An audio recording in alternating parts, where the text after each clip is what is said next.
So here I have the steps for solving a proportion. So the first thing you want to do is make sure the problem is written as a proportion. We kind of talked about this.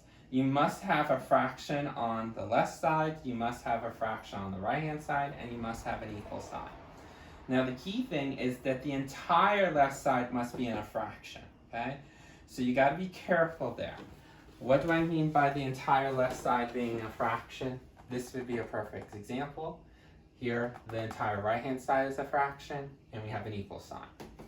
If you have something that looked like this, 5/3 equals, let's say this is W plus 1/8.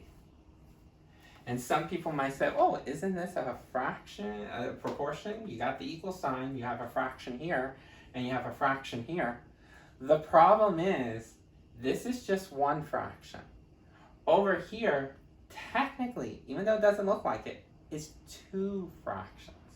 You might be saying, how is that two fractions? I only see one. Remember, any whole number or any item that doesn't have a denominator, you can put a 1 there. So the problem is, now you have two fractions equaling 1. Proportions is always one fraction equals one fraction. So here, you would have to add these two fractions if you're going to try to make this a proportion method. In this case, it might not make sense to do it as a proportion. If this was your original problem, you know for us to get W by itself, you just want to do the additive inverse. Subtract 1/8 to move it to the constant side. And then do this in your calculator. 5/3 minus 1/8, that would give you W. So you got to be careful. Has to be one fraction equals one fraction. If one piece is like this, but you might not see a fraction here, I just told you that anytime you have any letter or any number, you can put it over 1. By having this, then this meets the definition, and you could do this as a proportion if you want. Might look kind of weird because you might say, well, wait, isn't W equal 5/3 be the answer? But let's say this was 3W. Then again, just put it over 1, and now you can do your proportions to solve. So make sure it meets the definition. Again, entire left side must be in one fraction, and then the entire right side must be one fraction. So if you have anything that's a whole number or an item that's not inside the fraction, it's not going to work until you tweak the problem.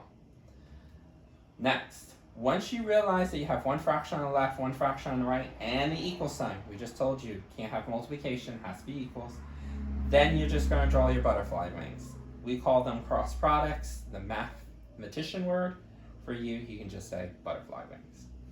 Once you draw the butterfly wings, that tells you which corners you know you're going to multiply. Just rewrite the problem using parentheses to separate the corners, because then you can do your regular steps for solving equations. Remove parentheses by distributing. So it's simple. Let's do this problem, and then we'll get to more complex ones. So we know that there's one entire fraction on the left, one entire fraction on the right. There's the equal sign. So we know we have a proportion, so draw your butterfly. These loop together, these loop together, and then just take each loop. This wing, remember they always go diagonal, rewrite each corner out in a separate set of parentheses. 5 is one corner, 8 is another corner. Equals the other wing. 3 is one corner, W is the other. I typically put the letter last. You might be saying, why did I put a W then a 3? Well, I just told you, it doesn't matter what order, but we're used to the coefficient being in front, not in behind. So that's the reason why I did it. And then here, how do we solve? Remember, no more fractions. 5 times 8. No like terms here. So I'm done simplifying here. Got parentheses, distribute to remove parentheses.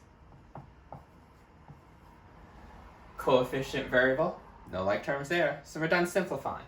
Now to solve, well, you know variables are on this side, constants will be on this side. Then we know this is a coefficient, so you can't move it, you have to divorce it. Variables on the variable side, constants on the constant side, so if you divide both sides by 3, then there you go. Now some of you might say, wait, 40 divided by 3? Remember, it doesn't go in evenly. If you put it in your calculator, you'll see that you'll get a repeating decimal, 13.33333. Anytime you get a fraction, all you want to do is make sure the fraction is reduced, but leave it as a fraction. So I know that 40, if I was reducing a fraction, you just do the prime factorization of 40. 2 times 2 times 2 times 5. Basically, I knew 40 was 4 times 10. 4 you can break down as 2 2s. 10 you can break down as 2 and 5. And then 3, you can't break it down any further. The only thing you can think of is 1 times 3. When you do prime factorization, you never ever use a 1. Then there's nothing on top that matches on the bottom. That means this is already reduced. And that would be your final answer.